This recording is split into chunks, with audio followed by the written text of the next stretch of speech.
अब यह एक एस्टेब्लिश फैक्ट है कि भारत के इतिहास के साथ ऐसा खिलवाड़ किया गया है कि आज पीढ़ियों के मानस पटल पर झूठ को सच की तरह स्थापित कर दिया गया है। इतिहास के उन झूठे किस्सों की पोल खोलने के इस सफर में आज हम बात करेंगे अलेक्जेंडर द ग्रेट या सिकंदर महान की।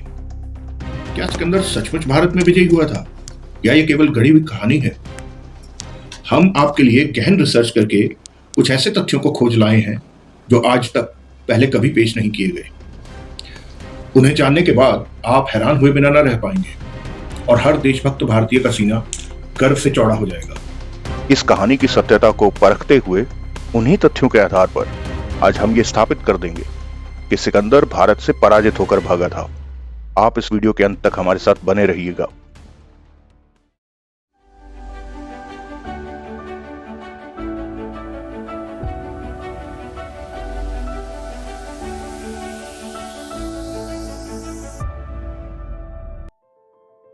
आइए तथ्यों और प्रमाणों के साथ इस कहानी का विश्लेषण करते हैं।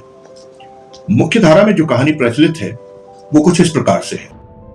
विश्व विजय के अपने अभियान में पर्शिया या फारस पर विजय प्राप्त करने के बाद सिकंदर भारत की ओर बढ़ने लगा। इस बात की जानकारी मिलते ही भारत के कुछ छोटे राज्यों ने सिकंदर की प्रभुता स्वीकार कर ली और सिकंदर के साथ मिल गए। उनमें से सबसे प्रमुख थे तक्षशिला के राजा आम्ही। राजा पोरस ने ऐसा करने से मना कर दिया और युद्ध के लिए तैयार हो गए। पोरस और सिकंदर की सेनाएं हेडेस्पस नदी के दोनों किनारों पर युद्ध के लिए आ डटी। हेडेस्पस नदी को आजकल झेलम नदी कहा जाता है। क्योंकि यह बरसात का मौसम था, इसलिए नदी में बाढ़ आई हुई थी और सिकंदर की सेना नदी पार नहीं कर सकती थी। राजा पोरस की सेना का ध्यान भटकाने के लिए सिकंदर अपनी आधी सेना मुख्य जगह पर छोड़ बाकी की आधी सेना के साथ नदी को एक ऐसे मोड़ से पार कर गया जहां गहराई कम थी। यह बात जान पोरस ने अपने पुत्र के नेतृत्व में एक टुकड़ी भेजी। बारिश के कारण नदी का किनारा दलदली हो चुका था, जिसमें पोरस की सेना के रथ फंस गए। साथ ही सिकंदर की सेना के सामने पोरस द्वारा भेजी सेना की टुकड़ी बहुत ही छोटी निकली, इसलिए सिकंदर ने उस टुकड़ी को आसानी से परास्त कर दिया और इस युद्ध में पोरस का पुत्र मारा गया। इसी युद्ध में सिकंदर का प्रिय घोड़ा बेसिफेलस भी मारा गया था। इसके बाद सिकंदर अपनी सेना के साथ पोरस की मुख्य सेना की ओर बढ़ गया। पोरस भी अपनी सेना के साथ तैयार खड़ा था। पोरस की सेना में 200 से अधिक हाथी थे। सिकंदर की सेना को हाथियों को देख बहुत हैरानी हुई और हाथियों ने सिकंदर की सेना को कुचलना शुरू कर दिया। शुरू में पोरस की सेना को बढ़त मिल रही थी, किंतु सिकंदर की सेना ने हाथियों की टांगों पर अपने भालों से वार करना शुरू कर दिया, जिस कारण हाथियों में भगदड़ मच गई और वे अपनी ही सेना को कुचल भागने लगे। इसी दौरान सिकंदर की बाकी सेना भी नदी पार कर आई और पोरस की सेना पर पीछे से हमला कर दिया। पोरस की सेना पूरी तरह से अस्त व्यस्त हो चुकी थी, किंतु फिर भी पोरस हार मानने को तैयार नहीं था। सिकंदर इस बात से बहुत प्रभावित हुआ और जब पोरस को बंदी बनाकर सिकंदर के सामने लाया गया तो सिकंदर ने पोरस से पूछा कि उसके साथ कैसा व्यवहार किया जाए। पोरस ने कहा, ठीक वैसा ही जैसा एक राजा दूसरे राजा के साथ करता है। पोरस के साहस और इस उत्तर से सिकंदर इतना प्रभावित हुआ कि उसने पोरस को उसका राज्य वापस कर दिया और इसके ठीक बाद सिकंदर, जो विश्व विजय के अपने अभियान पर निकला हुआ था, उसने अचानक अपने देश वापस जाने का निर्णय कर लिया, क्योंकि उसके सैनिक बहुत थक चुके थे और अब उन्होंने आगे बढ़ने से मना कर दिया था। ये वो कहानी है जो हम सभी को सालों साल से सुनाई जा रही है। ये तो एक अच्छी कहानी है, इसमें क्या गलत हो सकता है? तो इसका उत्तर है बहुत कुछ।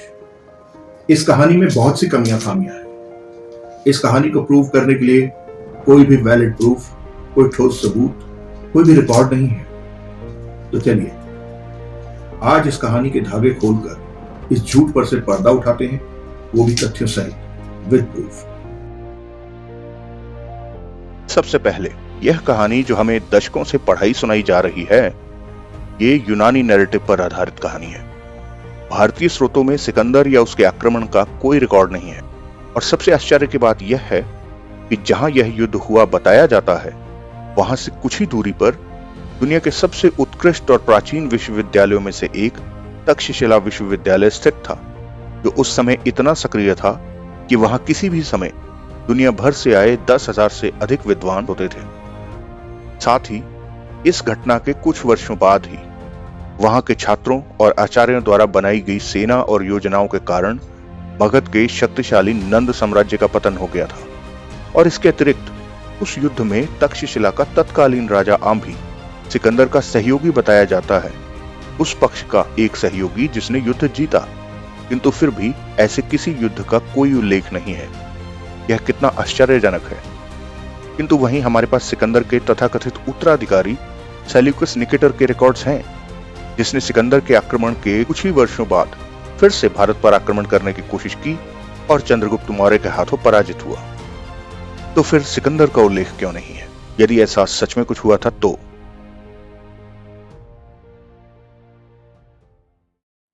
अब क्योंकि कोई भारतीय रिकॉर्ड नहीं है, तो हम उन यूनानी रिकॉर्ड्स को ही खोलकर देखते हैं कि वहां क्या लिखा है। यूनानी इतिहासकारों के अनुसार सिकंदर मैसेडोनिया के राजा फिलिप II और एपिरोट की प्रिंसेस ओलंपियस का पुत्र था।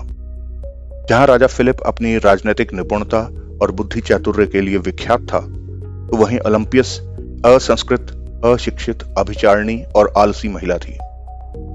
कालांतर में सिकंदर के माता पिता में कलह इतनी बढ़ गई कि वे अलग हो गए। सिकंदर की माता राजमहल छोड़कर चली गई। सिकंदर जो स्वभाव से अपनी मां जैसा ही था, अपनी मां के साथ ही चला गया। फिलिप ने क्लियोपेट्रा नामक महिला से दूसरा विवाह कर लिया और फिलिप को क्लियोपेट्रा से एक पुत्र प्राप्त हुआ, जिसे फिलिप ने अपना उत्तराधिकारी घोषित कर दिया। अनेक वर्षों बाद राजा फिलिप की मृत्यु के पश्चात राज दरबार के कुछ लोगों के साथ षड्यंत्र कर सिकंदर ने सत्ता हथिया ली और अपने चचेरे और सौतेले भाई को मरवा डाला, ताकि सिंहासन पर कोई उसका प्रतिद्वंद्वी न रहे। राजा बनते ही सिकंदर को राज्य के विस्तार का भूत सवार हो गया। आसपास के पड़ोसी राज्यों को जीतने के बाद वह यूनान से पश्चिम की ओर दान्यूब नदी की तरफ बढ़ गया। उसके बाद एशिया माइनर या आज के तुर्की को जीतने के बाद वह टिग्रिस नदी पार कर डैरियस III से भिड़ गया और उसे हराकर पर्शिया पर कब्जा कर लिया। वहां की राजधानी पर्सोपोलिस में सिकंदर की सेना ने लूटपाट और आगजनी कर कोहराम मचा दिया। उसके बाद सिकंदर कैस्पियन सागर से होता हुआ अफगानिस्तान की ओर बढ़ा। अब तक सिकंदर स्वयं को भगवान समझने लग गया था। उसे अपनी विजयों का घमंड हो चुका था। सिंधु नदी को पार कर सिकंदर भारतीय उपमहाद्वीप की सीमा पर आ खड़ा हुआ। सिंधु पार भारतीय प्रदेश के उत्तरी क्षेत्र में 3 राज्य थे। झेलम नदी के चारों ओर राजा आम्भी का राज्य था, उसकी राजधानी तक्षशिला थी।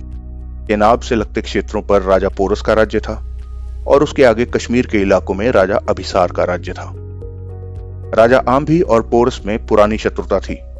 इस कारण आम्भी ने इसे एक विशेष अवसर की भांति देखा, तो वहीं अभिसार ने दोनों से ही तटस्थ रहने का निश्चय किया। सिंधु नदी को पार कर सिकंदर की सेना ने अटक में पड़ाव डाल लिया। सभी यूनानी विद्वानों ने यहां तक की कहानी करीब करीब एक जैसी ही लिखी है। आगे बढ़ने से पहले यहां तक पहुंचने वाले सिकंदर का यूनानी विद्वानों द्वारा चरित्र चित्रण देखते हैं। आर्यन के अनुसार सिकंदर अपने विरोधियों के प्रति बहुत ही असहिष्णु था। बैक्ट्रिया के पर्शियन जनरल बेसूस के साथ उसके क्रूर व्यवहार को आसानी से याद किया जा सकता है। जनरल बेसूस, जिसने अपने देश पर्शिया की स्वतंत्रता के लिए सिकंदर के विरुद्ध बहुत ही शानदार तरीके से लड़ाई लड़ी थी, गिरफ्तारी के बाद जब उसे सिकंदर के पास लाया गया, तो सिकंदर ने उसे कोड़े मारने, उसकी नाक और कान काटने और उसे मार डालने का आदेश दिया। जिस किसी ने भी अपने राष्ट्र प्रेम में सिकंदर के विरुद्ध युद्ध किया था, हारने और बंदी बनाए जाने के बाद सिकंदर ने सबके साथ ऐसा ही व्यवहार किया। प्लूटार्क के अनुसार सिकंदर द्वारा अपने गुरु अरस्तु या एरिस्टोटल के भतीजे के साथ किए व्यवहार को याद किया जा सकता है, क्योंकि उसने सिकंदर को पर्शियन राजाओं के तौर तरीकों की नकल न करने को कहा था। इस कारण उसे बेड़ियों से बांध कर लाया गया और बाद में उसे रैक पर खींचकर फांसी पर लटका दिया गया। जिस नर्स को सिकंदर अपनी मां की तरह मानता था, उसी नर्स के भाई क्लीटस को, जिसने की ग्रेनिक्स की लड़ाई में सिकंदर की जान भी बचाई थी, फिर भी सिकंदर ने क्लीटस को अपने हाथों से मारा था, क्योंकि क्लीटस सिकंदर की अपेक्षा उसके पिता फिलिप की उपलब्धियों को अधिक महत्वपूर्ण मानता था। अपने पिता फिलिप के भरोसेमंद सेनापति परमेनियन की हत्या सिकंदर के चरित्र पर एक गहरा दाग है।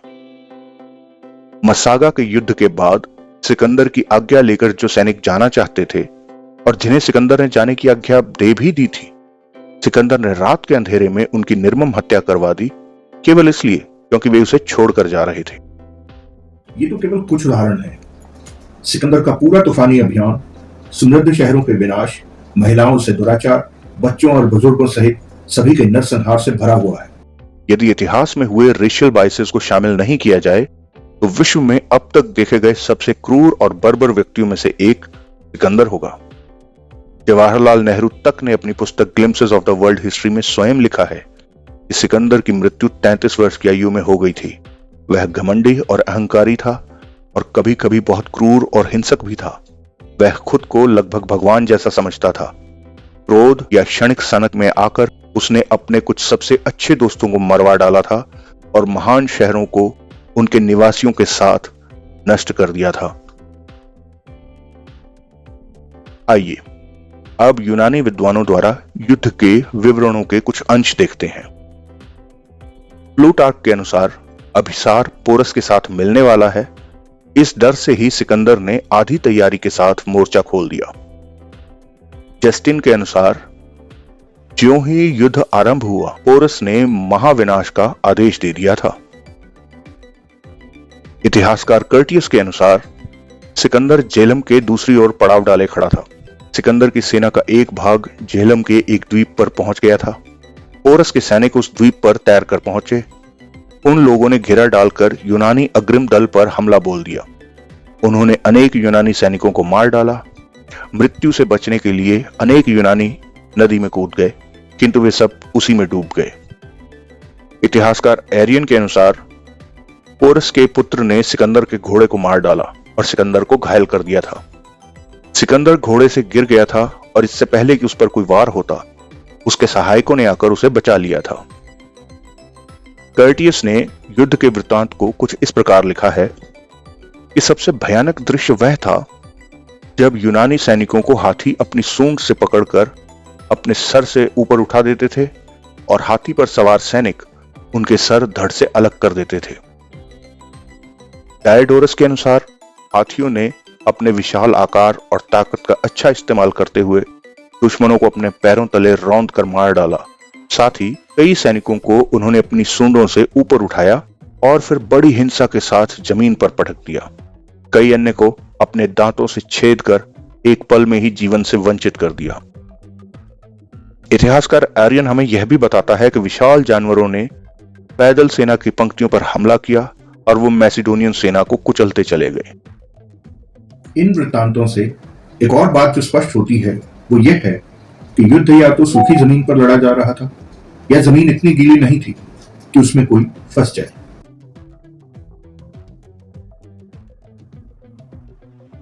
कैम्ब्रिज एंशिएंट हिस्ट्री के अनुसार आश्चर्य की बात तो यह है कि हाथियों द्वारा किए गए विनाश के इन विवरणों के बाद भी और साथ ही पोरस की अन्य सेनाओं द्वारा की गई भीषण लड़ाई के बाद भी सिकंदर के सबसे गंभीर इतिहासकार आर्यन ने लिखा कि झेलम के युद्ध में मैसिडोनिया की ओर से केवल 80 पैदल सैनिक, 10 तीरंदाज और 200 घुड़सवार मारे गए थे। इससे सिकंदर के प्रति उनके झुकाव का पता चलता है। कैम्ब्रिज एंशिएंट हिस्ट्री में यह भी लिखा है कि झेलम की लड़ाई में सिकंदर के नुकसान को सावधानी पूर्वक छुपाया गया। इथियोपिक एपिक्स को एडिट और ट्रांसलेट करने वाले EAW बैच के अनुसार सिकंदर के इतने घुड़सवार मारे गए थे कि जो बाकी बचे थे वो कुत्तों की तरह रो रहे थे और उन्होंने अपने हथियार फेंक दिए थे, मतलब लड़ने से मना कर दिया था। यह देख सिकंदर ने पोरस से शांति समझौता करना चाहा। पोरस से सुलह करने के लिए सिकंदर द्वारा किए प्रयासों के बारे में यूनानी इतिहासकारों द्वारा भी विवरण दिए गए। प्लूटार्क के अनुसार पोरस के साथ युद्ध ने मैसिडोनियन लोगों का मनोबल गिरा दिया था। आर्यन के अनुसार सिकंदर ने सबसे पहले शांति के संदेश के साथ तक्षशिला के राजा आम्बी को भेजा था, लेकिन पोरस ने गद्दार और अपने पुराने दुश्मन को मार ही डाला होता यदि वह तेजी से अपनी जान बचाकर भाग न गया होता तो वहीं कर्टियस के अनुसार तक्षशिला का राजा नहीं बल्कि उसका भाई पोरस के पास भेजा गया था और पोरस ने वास्तव में उसे मार डाला था। आर्यन के ही अनुसार पोरस के साथ समझौता करने के इस असफल प्रयास के बाद भी सिकंदर ने पोरस के पास एक के बाद एक कई दूत भेजे, किंतु कोई सफल नहीं हुआ। फिर सिकंदर को पोरस के एक पुराने मित्र मैरोस नाम के एक भारतीय का पता चला, जिसे उसने अपना दूत बनाकर पोरस के पास शांति वार्ता के लिए भेजा। इथियोपिक एपिक्स बताते हैं कि भारतीय परंपरा के सत्य अनुरूप ही पोरस ने शरणागत शत्रु का वध नहीं किया। इसके बाद दोनों ने एक संधि पर हस्ताक्षर किए। न केवल अन्य प्रदेशों को जीतने के लिए सिकंदर पोरस के अधीन युद्ध करने को राजी हुआ, बल्कि दंड स्वरूप उसे अपने पूर्व विजित क्षेत्र भी पोरस को देने पड़े। इन विवरणों को पढ़ने से यह स्पष्ट हो जाता है कि मुख्य धारा की कहानी मनगढ़ंत एवं स्वार्थ प्रेरित विभ्रांति से अधिक और कुछ नहीं है। जहां यूनानी विद्वानों के लेख सिकंदर को भारत में हुए नुकसान को छुपाकर किसी भी प्रकार से उसे विजेता घोषित करके भारत से वापस ले गए, वहीं निष्पक्ष इथियोपिक स्रोत हमें यह बताते हैं कि सिकंदर को युद्ध में भारी नुकसान उठाना पड़ा। सिकंदर पूरी तरह से दबाव में था और जानता था कि युद्ध में हार का मतलब पूर्ण विनाश होगा, इसलिए उसने पोरस से शांति के लिए कह चुपचाप वहां से निकल भागना सही समझा। सिकंदर का सारा सामर्थ्य, सारा घमंड प्राचीन भारत की प्रतिरक्षात्मक लौह दीवार के साथ टकराकर चूर चूर हो गया था।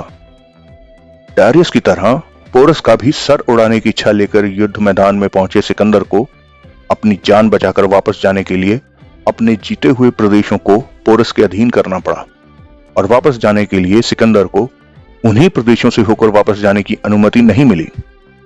इसी कारण सिकंदर दक्षिण की ओर से भारत से वापस जाने को बाध्य हुआ। यह पोरस द्वारा सिकंदर के विरुद्ध एक व्यूह रचना की भांति था। पोरस को ज्ञात था कि हमारे वीर क्षत्रियों की दूसरी सुरक्षा पंक्ति उसे अपना जौहर दिखाए बिना जाने न देगी। संभवतः पोरस ने ऐसा इसलिए किया ताकि वह अपने विश्व विजय के स्वप्न को अच्छी तरह से भूल जाए, और इसके लिए आवश्यक था कि उसे एक असहाय अकिंचन अवस्था में पहुंचा दिया जाए, और हुआ भी यही। पोरस का राज्य दक्षिण की ओर रावी और चनाब के संगम तक फैला हुआ था। जैसे ही उसने पोरस के क्षेत्र को पार किया, उसे अपने जीवन के सबसे कठिन मुकाबले से गुजरना पड़ा।